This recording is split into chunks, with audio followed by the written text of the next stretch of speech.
Dear students, Assalamu alaikum. Hope you are fine at your places. My name is Nader and I am your chemistry teacher. In the name of Allah, Bismillahirrahmanirrahim. Today I will discuss with you about summer vacation task of class 10th. This task contains three sections. Section A, multiple choice question. Section B, short question. And section C, long question. First of all, I am going to discuss with you section A, that is MCQs. Each MCQs contains four options: option A, option B, option C and option D. Students, mark the correct option that is provided on your worksheet. Now I will discuss with you section B. Section B contains short question. I will give you the concept of these short questions one by one briefly. The first question of this section is, what is chemical equilibrium? The answer of this question is, chemical equilibrium, a state of a chemical reaction in which forward and reverse reaction take place at the same rate, is called chemical equilibrium. In simple way, we can say at chemical equilibrium, the rate of the reactant that is converted into the product and the rate of the product that is converted into the reactant is same. The second one is state law of mass action. The answer of this question is law of mass action. This law states that the rate at which a substance reacts is directly proportional to its active mass, and the rate at which the reaction proceeds is directly proportional to the product of the active mass of reactant.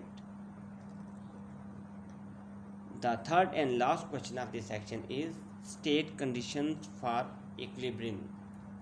There are three conditions for equilibrium, so I will discuss with you these conditions one by one. The first one is concentration of none of the reactant or product is changed. We cannot change the concentration of the reactant as well as product at equilibrium stage. The second one is temperature of the system is kept constant. The third one is pressure or volume of system is kept constant.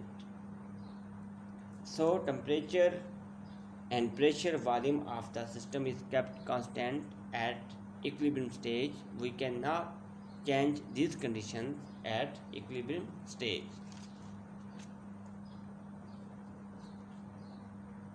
Section C.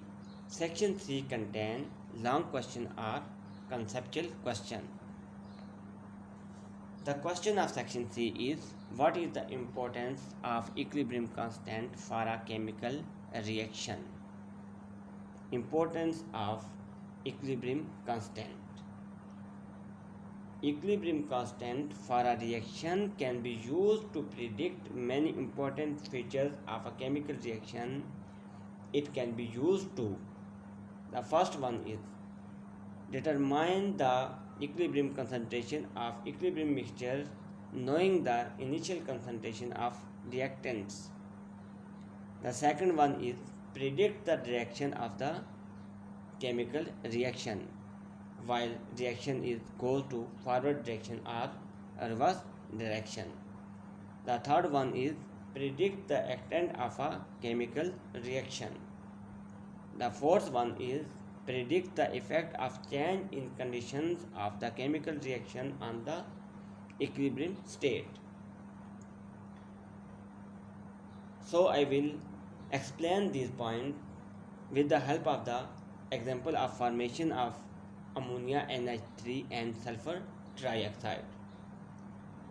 The first one is the production of or formation of ammonia NH3. Ammonia is produced by the reaction of nitrogen with hydrogen at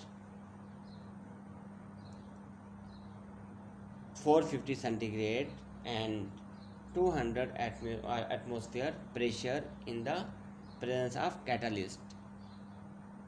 The equation is N2 plus 3I2 that give 2NH3. This is known as Haber process. This is a reversible reaction and produce only 33% ammonia at equilibrium. The high pressure is used to favor the formation of ammonia, then cooling the equilibrium mixture to give 98% ammonia.